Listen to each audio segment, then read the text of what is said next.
Bernie Sanders is with us right now. Senator Sanders, last Friday you were in Los Angeles on the Bill Maher Show. Bernie, welcome.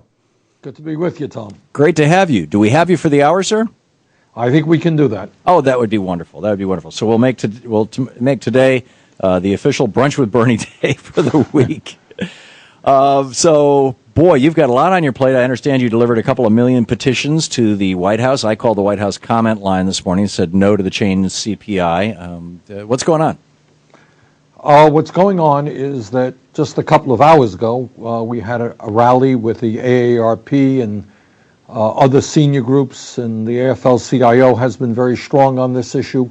All of the veterans organizations have been strong on this issue. The National Organization for Women has been strong on this issue. And what people are saying is that a moment in American history when the middle class is disappearing, when so many people are struggling, to pay their rent or their mortgage, to buy the food they need, the health care that they need, now is not the time for the President of the United States, elected by many of these people, to be talking about making rather significant cuts in Social Security and benefits for our disabled vets.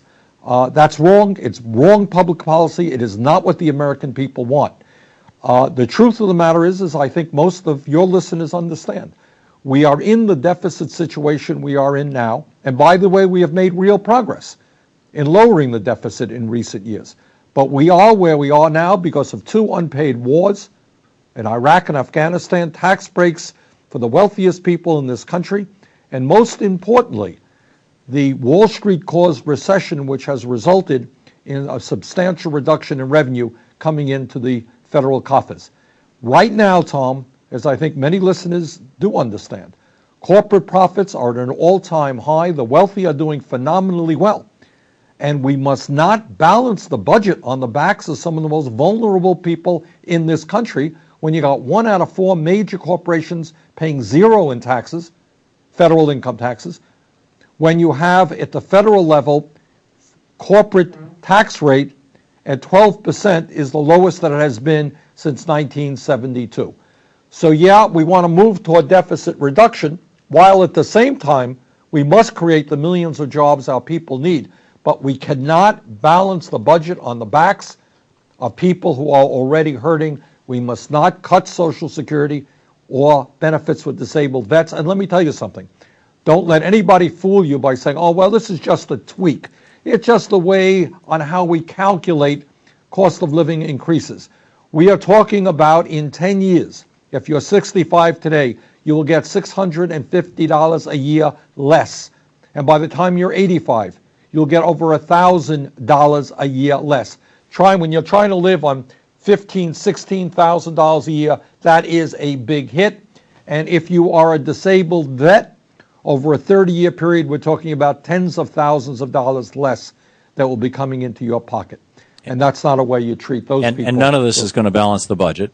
And all of this could easily be solved by simply letting rich people pay into the Social Security funds the way the rest of us do. We have legislation in that would lift the cap. I hope most people know that right now, somebody who earns $113,000 a year contributes the same amount into the Social Security Trust Fund as somebody who makes $10 million. And that's wrong. And if you lift the cap, and we would start at $250,000, you can make Social Security solvent for 50 years. Right now it is solvent for 20. So I think that is the direction that we have to go. So what else is going on in the Senate that's... Well, the other thing, we had an interesting press conference today on another issue that we need to spend a lot of time understanding and talking about, and that is Wall Street and the role that these large financial institutions have on America's economy. Along with Congressman Brad Sherman of California, I introduced legislation today that would break up the largest financial institutions in this country. We all remember 5 years ago or so that Congress not only bailed out Wall Street, but also the Fed provided some $16 trillion in low interest or zero interest loans to the largest financial institutions in this country and the largest corporations. Now, people will be surprised to know that 5 years after we bailed out the Wall Street banks, because they were too big to fail, each and every one of them is today much larger than they were before we bailed them out because they were too big to fail. Now, that's pretty crazy stuff. So what you see now is the top 10 financial institutions today are larger than they were when we bailed them out because they were too big to fail. There is no reason to believe that if we are faced with another similar financial meltdown, that the taxpayers of this country would not once again have to bail them out. But the issue is beyond that. The issue is concentration of ownership and concentration of power in America. Today, just looking at the top 6 financial institutions, these institutions have assets of $9.6 trillion. That is equivalent to 2/3 of the GDP of the United States of America, controlled by 6 financial institutions. They write 2/3 of the credit cards in this country and half the mortgages, and they, of course, control some 95% of the derivatives written in this country. So you have a few financial institutions with unbelievable economic and political power. Wall Street, to a significant degree, in my view, has become a gambling casino whose function in life is to make money for people who have invested or work on Wall Street, rather than is the grease to expand our economy and create jobs. In other words, instead of seeing Wall Street investing in the productive economy, the companies that manufacture products or provide services, they have become an island unto themselves, making money for themselves. And unless we get a handle on that, I don't know how we're going to see the middle class start to grow again. Did I see that David Vitter joined you in this? David Vitter is working with Sherrod Brown on legislation. It's a good piece of legislation, and it's legislation that I am supporting. What we are seeing is not only some Republicans in the Senate coming on board, we are seeing some conservative leaders of the regional Fed. For example, the president of the Dallas Federal Reserve Bank, Richard Fisher, wrote in 2011, and he said, "The safer the individual banks, the safer the financial system, the ultimate destination, an economy relatively free from financial crises, won't be reached until we have the fortitude to break up the giant banks." End of quote.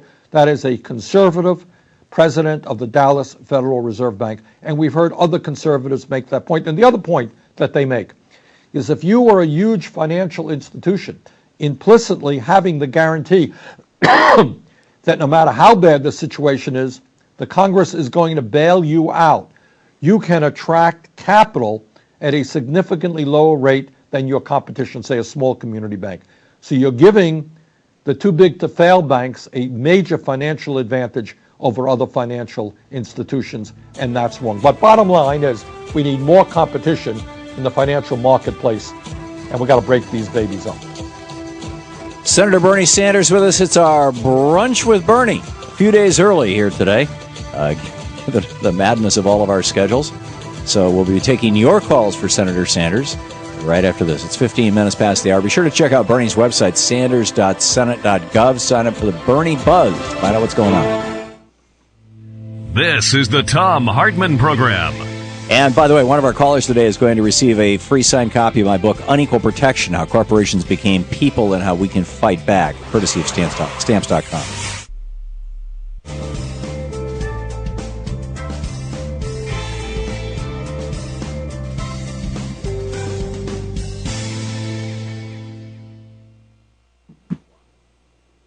Welcome back. And Bernie, you're still here with us, right? I'm right here. Okay. Yep.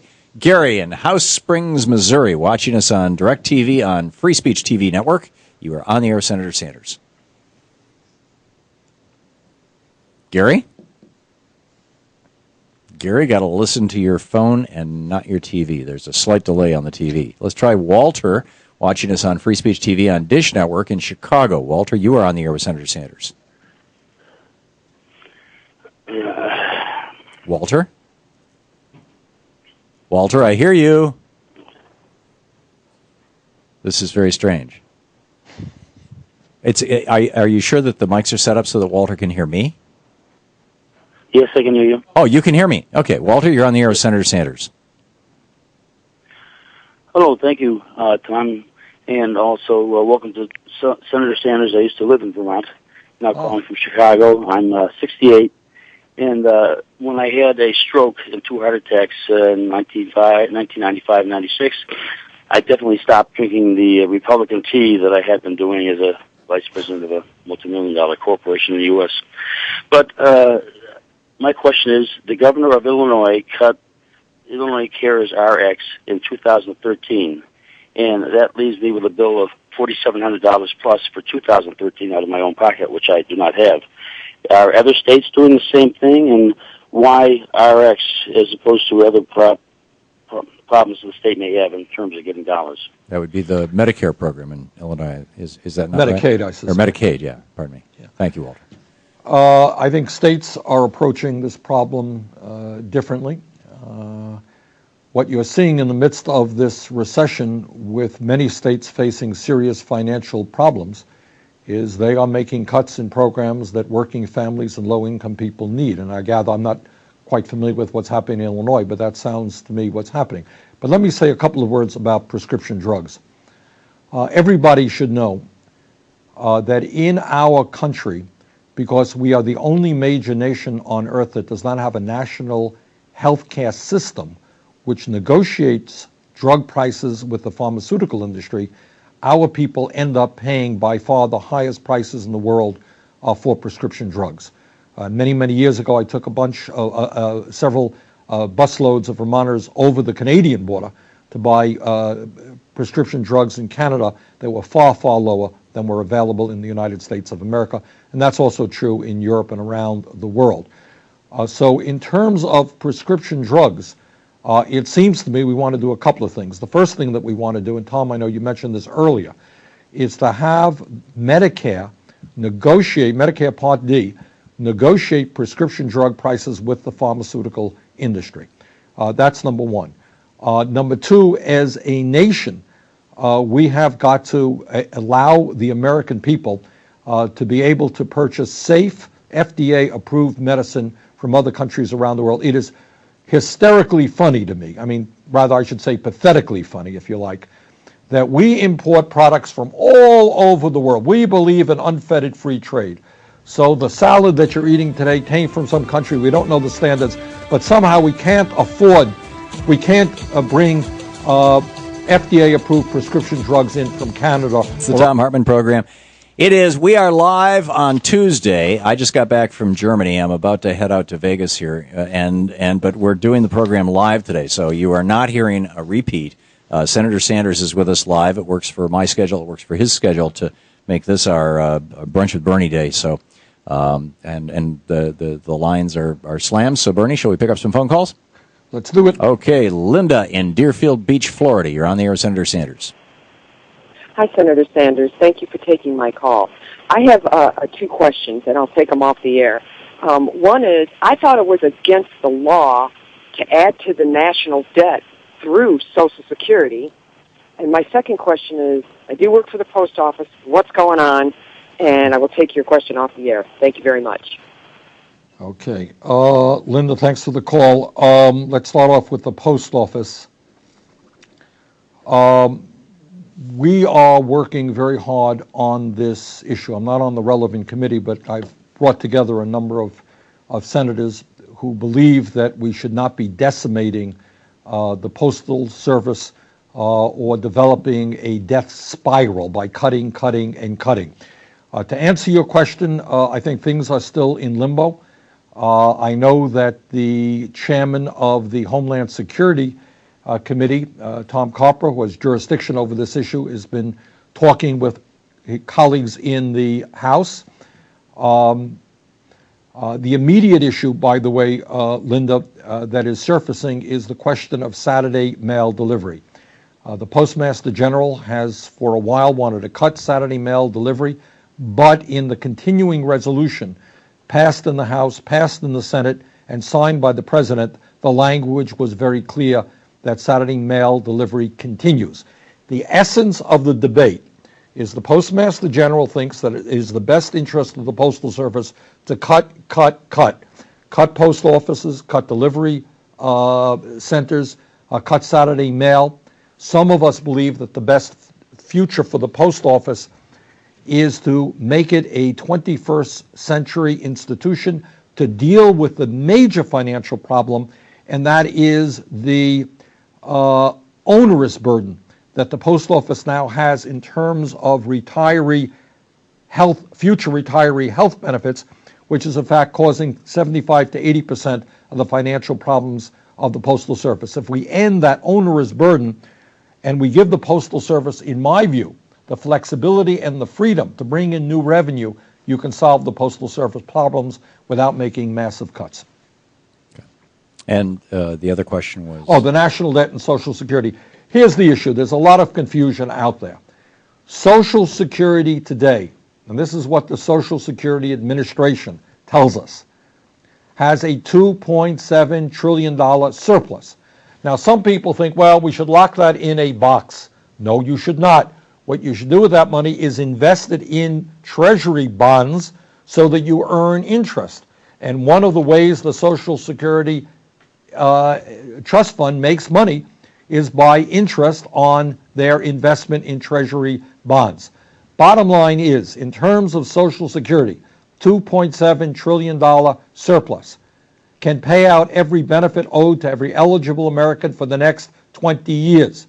And with modest fixes, such as removing the cap, as we talked about a moment ago, we will be strong for 50 years. It is not necessary to cut Social Security benefits. The American people don't believe we should do that. It has nothing to do with deficit reduction because Social Security is funded by the payroll tax. And we're going to work as hard as we can to prevent those cuts.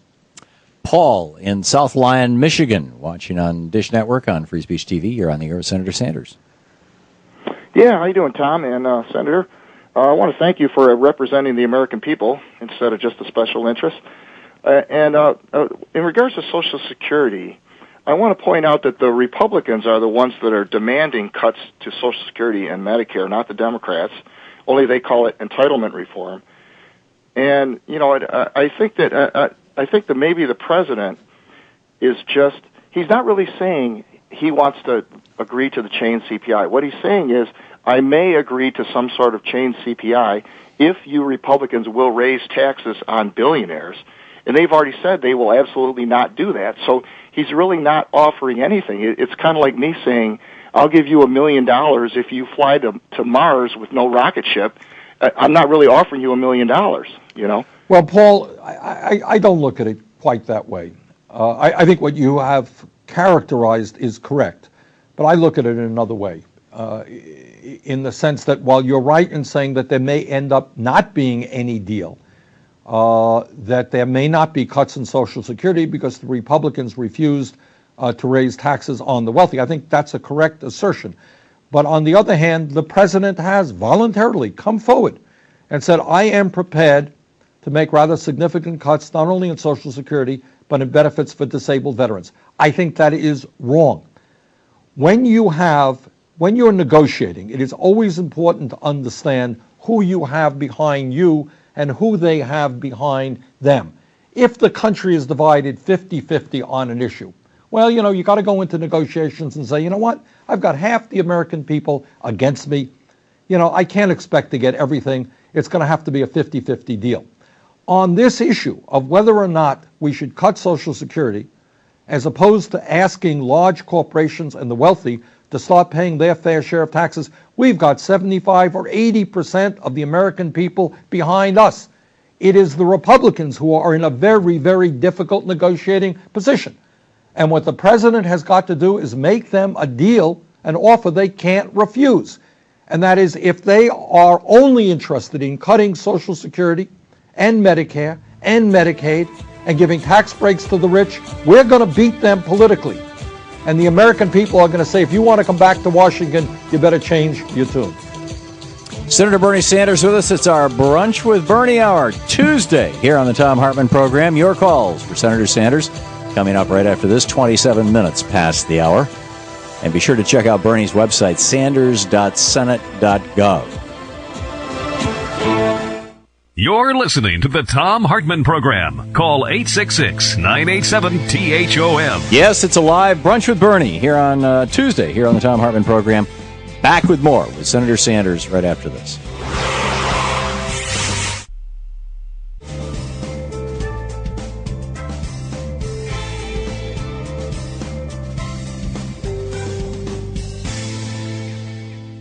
Welcome back. Thom Hartmann here with you. It's Tuesday, the 9th of April. And we are live with Senator Bernie Sanders and our Brunch with Bernie hour, a little early this week, or a little late from last week, or both. And Edward in Clearwater, Florida. You're on the air with Senator Sanders. Hello? Yes, sir. Yes, I'm a disabled veteran, and my question is regarding Social Security benefits. Yes, good afternoon. Edward, you need to turn your TV down. It'll hopelessly confuse you because there's a delay. But just if you can get right to your question for Bernie, he'll answer it. Yes, I'm a disabled veteran. Wanted to know what is going on with Social Security, because I also receive Social Security benefits. As far as them cutting it, and what can I do to prevent some of this from happening? I know that Obama's doing this basically to try to appease the Republicans with something, but if he's going for that as well, I didn't vote for him to do that. No, that's right, Edward. You didn't, and millions of other people didn't, and that's why virtually every grassroots progressive organization is up in arms against the president's initiative. Here's what it would do. It would make substantial cuts to VA benefits of some 3.2 million veterans. That's a whole lot of folks out there. Veterans who started receiving their disability benefits at age 30 would have their benefits reduced by $1,400 a year at age 45, $2,300 a year at age 55, and $3,200 a year at age 65. Also, spouses, widows of men who died in Iraq or Afghanistan would also see their benefits cut as well. What can you do about it? Get on the phone right now and call up your senators, your members of the House, and tell them that you do not believe that it is appropriate to cut benefits for people who have put their lives on the line defending our country and have often suffered some grievous wounds. That's not what America is about. There are better ways to do deficit reduction than on the backs of disabled vets. So that is the story. We've got to work hard to defeat that, and I think if the American people stand up with some of us here in the Congress, we can defeat it. And here's how crazy it's getting, Bernie, just FYI. This over at Democratic Underground from 99 Forever, a resident of Wisconsin, who says, I just called my congressional representative to ask her position on the chain CPI. Her staffer said, quote, Representative Michelle Bachmann opposes the cuts to Social Security and Medicare proposed by President Barack Obama and will fight to see that they don't happen. It's like we've stepped through the mirror, you know? Well, but here's the interesting thing. That's Minnesota, I suppose. Wisconsin, yeah. Or Minnesota, whatever. Well, she's wherever from Minnesota. Bachmann is, yeah. But here's the point. From a political point of view, that is exactly what the Republicans will do. So where the Democrats are going after the Ryan budget, appropriately, it is a disastrous budget. End Medicare as we know it. Devastating cuts in Medicaid, education, nutrition, heating programs, you name it. But the Republicans will say, well, yeah, that's a bad budget, but look what the president and the Democrats are talking about. They want to cut Social Security and veterans programs. And the average American will say a plague on both of your houses. Yeah. And cynicism will grow even worse than it is right now. Ed in Lansdale, Pennsylvania, watching us on live stream. Hey, Ed, you're on the air with Senator Sanders. Hey, how's it going, Senator? Great. The reason I call is I can't take any money off of my taxes when I contribute to a political campaign. But a corporation could fly somebody around, take the money off for lobbyists, the whole 9 yards. What's the deal? Are corporations more of a person than I am? Yeah, I guess maybe they are. As I think you know, The Supreme Court a couple of years ago issued a beyond belief absurd ruling telling us that through Citizens United decision that corporations are people in terms of political contributions. And the bottom line is they can now contribute as much money as they want, often in secret, to political campaigns. I think, we have introduced, and other people have introduced, constitutional amendments to overturn Citizens United. It is a decision which undermines the very fabric of American democracy. What most of us were educated to believe is that America is about one person, one vote. You and I disagree, that's fine. You get a vote. I get a vote. But now what the Supreme Court has said is, I get a vote, you get a vote, but billionaires and large corporations can contribute as much as they want to the political campaigns, and that is an absolute disaster. Citizens United has got to be overturned. Wayne in Chicago, listening on WCPT. You're on the air with Senator Sanders. Yes, good afternoon, gentlemen. Yes, Senator, there's a question I've been wanting to ask you for a while. The Republicans had offered the president to take the sequester legislation out of the bill 2 times. Now, he insisted that sequestration legislation stay in the bill. And things are happening now, like as we speak, there are cancer patients who are in imminent danger of not receiving continued care. So what I want to know is, what is the political thinking behind Obama backing the sequester when it's self-destructive for the country? Okay. Wayne, good question, but here are the facts. I don't think anybody is backing sequestration. Sequestration, I think almost everybody agrees, is a terrible, terrible way to do deficit reduction because it excludes some entities, some agencies like the Veterans Administration, but basically it is across-the-board cuts, which is not the way you should do deficit reduction. And it is causing, as you've indicated, serious problems. Sequestration is not something the president wanted, or I wanted, or anybody else wanted. The problem that we faced is our Republican friends want to do deficit reduction without adding 1 nickel new revenue, despite the fact that revenue today as a percentage of GDP is the lowest that it has been in 60 years, and 1 out of 4 major corporations pays nothing in taxes. So they want to go forward with what you're looking at is bad and worse. Sequestration is bad, something like the Ryan budget, which includes no new revenue, but devastating cuts, ending Medicare as we know it, converting it into a voucher program, massive cuts in Medicaid education, and every program that working people depend upon. So that's what the debate is about. What you have under sequestration is that half of the cuts take place within the Defense Department, and half of the cuts take place in non-defense discretionary spending, some of which, as you've indicated, are very, very painful. So I voted against the legislation to bring forth the sequestration bill, but the choices are not that anyone wants sequestration, but what our Republican friends want is something even worse. Brian in Denver, Colorado. You are on the air with Senator Sanders. Hi, Senator Sanders. Hello, Tom. How are you? Good. Great.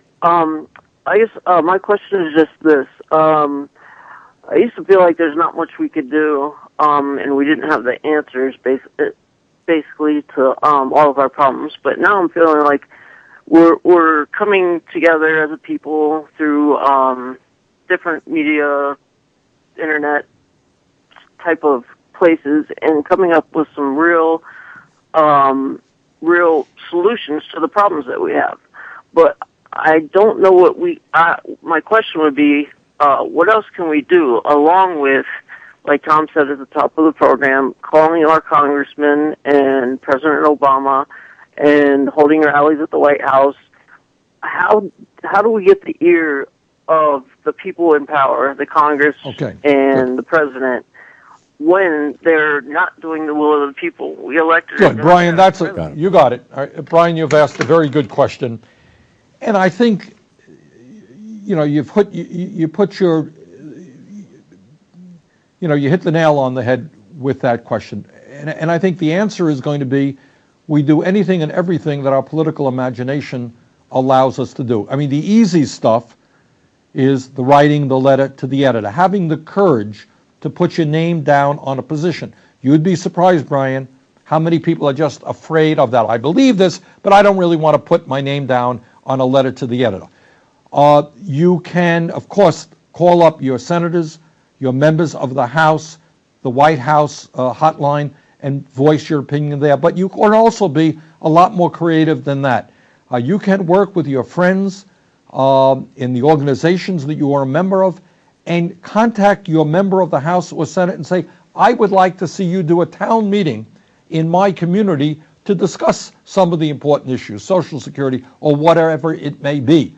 Become aggressive, reach out, make demands on your political leaders. And if they choose not to show up, you've learned something important.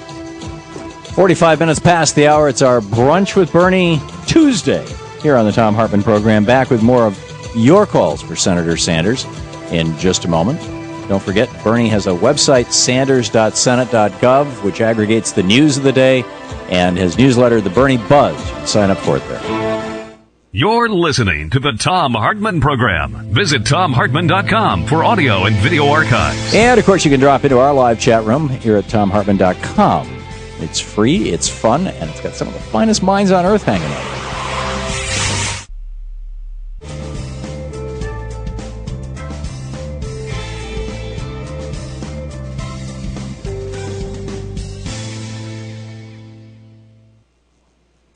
Welcome back.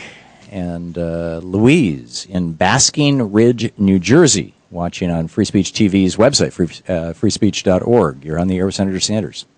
Hello. I have a question about the Monsanto's Protection Act rider that got passed 2 weeks ago, and a number of Congress folks said they weren't aware that that wasn't part of the bill, and I was just wondering if there's anything we can do to have it reversed.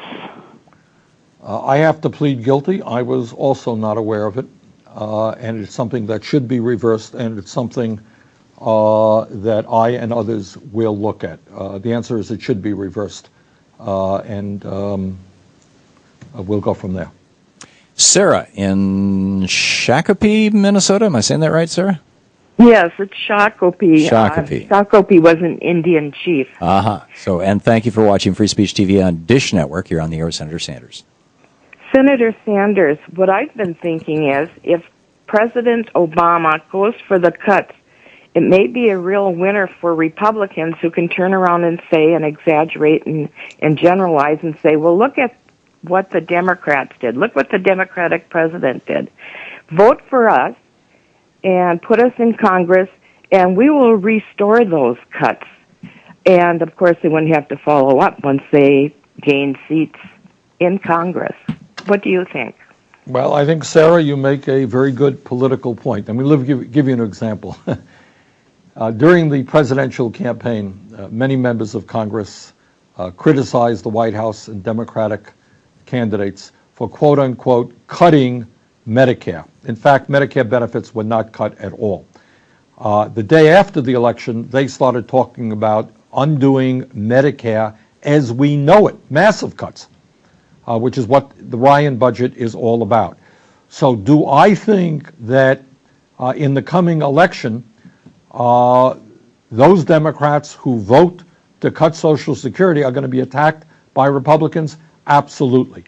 And the other thing it does is it neutralizes the argument about how disastrous the Republican budget is, which, as I've mentioned earlier, makes terrible cuts in all kinds of programs. The Republicans will say, well, maybe, but what the Democrats are doing is cutting Social Security and benefits with disabled vets. So I think, obviously, from a public policy point of view, what's good for the American people, this is a disastrous idea.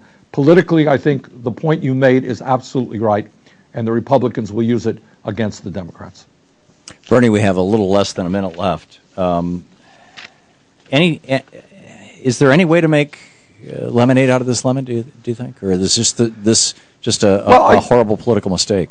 Well, I think the lemonade is if the Democrats, during the budget debate on the floor of the Senate, I offered an amendment which basically said no to the chain CPI. And it passed by what we call a voice vote. Passed unanimously. Not one Republican or Democrat got up there and said, I want to vote for the chain CPI. Nobody did. So I think, Tom, the silver lining here, if you like, the lemonade, is that if we can rally the American people, we can show the White House and the Republicans that they're not going to balance the budget on the backs of the most vulnerable people. We can show that the American people are going to stand and fight for justice. Yeah, I called the White House comment line today at 202-456-1111 and left my thoughts on that. So, Senator Sanders is with us. We'll be right back with more of your calls for Bernie. Stick around.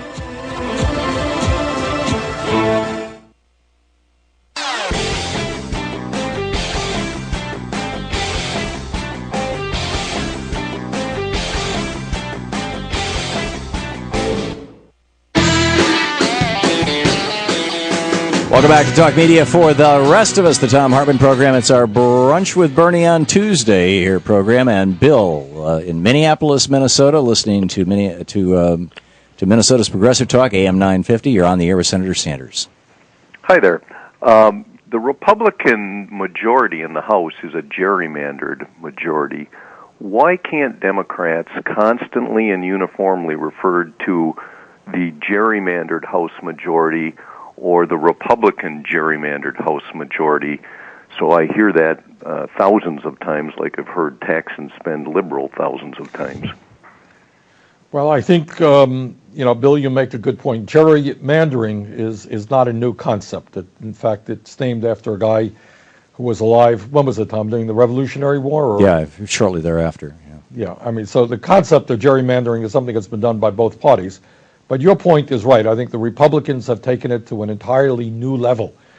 And in fact, surprisingly enough, people will be surprised to know that Democrats got more votes in House races last election than Republicans did. And I think the American people need to know that. So I think, Bill, your point is a good one. Doug, listening on AM 760 in Denver, Colorado. You are on the air with Senator Sanders. Hey, major props to you two guys, huh? Thanks. Hey, Bernie, of all the places to get some good history on our nation, on Saturday mornings on CBS is an hour cartoon called Liberty's Kids, and right now they're in the process of educating people on the post office, which prompts me to ask you the question. If that's so-called protected in the Constitution, should it not take a two-thirds majority vote to amend the Constitution, or am I way off base? Well, I don't think it is protected. It is mentioned in the Constitution for all kinds of good reason. Universal mail service, getting information, being able to communicate with your neighbors and people is a fairly basic right. What is not mentioned in the Constitution, of course, is the nature of the Postal Service. But the bottom line here is, I believe very strongly that in the middle of a terrible recession, you don't want to shrink hundreds of thousands of jobs. You don't want to cause hundreds of thousands of people to be unemployed. That's number one. Number two, what I believe is that the Postal Service plays an enormously important role, especially in rural areas, above and beyond just delivering mail. It becomes a meeting place for people in rural America. And number three, what we all have to understand is the major financial problem facing the Postal Service is this unbelievably onerous condition placed on the Postal Service in the 2006 Congressional Act, which mandates that they fund 75 years of retiree health benefits in a 10-year period, over $5 billion a year. That causes 75 to 80% of the Postal Service problems today. Furthermore, the Postal Service by law is restricted about how they can raise revenue. They can't even do simple things like notarizing letters or make copies when you walk into a postal service or cash non-government checks. There are a whole lot of ways that postal services around the world are making revenue, protecting jobs, serving customers that we should be looking at as we fight to protect the U.S. postal system. Tom in Downers Grove, Illinois, listening to WCPT. You're on the air with Senator Sanders. Yes, can you hear me? Yes. Loud and clear. Okay. Quick question and a comment. Senator Sanders, big fan. Why, and Tom, I don't know if you've ever had him on your show, is Senator Reid. Why, when the new Senate came in, did they not change the filibuster rules? Because right now, with the way that Alex, since 1980, has gone after state legislatures, has set up gerrymandering, we now have a minority with the majority in Congress, and you know what's going on there. And with the Senate, why in the world didn't he change the rules? Because we elected more Democrats to the Senate. Well, Tom, I think you're asking a very fair question. I voted against the agreement that was reached. I think I was the only person in the Democratic caucus to do so, precisely because we really did not institute real filibuster reform. And the essence of filibuster reform is pretty simple. If somebody wants to get on the floor, and Senator Paul did a month ago or so, and you want to speak for 10 hours or 20 hours, you have the right to do that. There should be as much debate as members of the Senate want. That's what the Senate is about.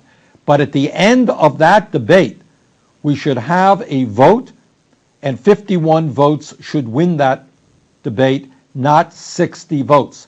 And so long as we continue to need 60 votes, the minority has far more power than a minority should have. I believe in protecting minority rights, but the minority should not be able to control what the majority wants, and to a large degree, that's what we have right now. So I am a strong supporter of filibuster reform, and I will continue to fight for that. Yeah. And in that, you're the strict constitutionalist, because the Constitution says a majority wins in the House and Senate, with the exceptions. What you're dealing with here is nothing constitutional. These are rules of the Senate. They used to be 2/3, now they're 60. Right. We should get it down to 51. All right. Bernie, we have just 60 seconds before the end of the hour here. Not enough for a call. Your thoughts on the week and what's coming up and what we should be doing and looking for and thinking about?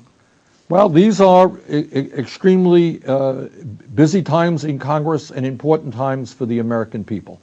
And the issue is whether the Congress listens to the vast majority of Americans, middle class, working class, lower income people who are hurting financially, and whether or not the Congress has the courage to stand up to the big money interest and all of their lobbyists and say, wait a second, if we're going to do deficit reduction, you guys who are making huge profits, you folks who are doing phenomenally well, you're going to have to help us with deficit reduction, and we're not going to cut Social Security or vet benefits for disabled vets or Medicare or programs that working families desperately depend on. That is exactly the moment that we're in right now, and all of us have got to get into this fight and win this struggle for social justice. Senator Bernie Sanders, thanks again for being with us this week, Senator. My pleasure. Thank you, Tom. Always a pleasure having you on. We'll see you next week. Senator Bernie Sanders, be sure to check out his website at sanders.senate.gov and sign up for his newsletter, The Bernie Buzz.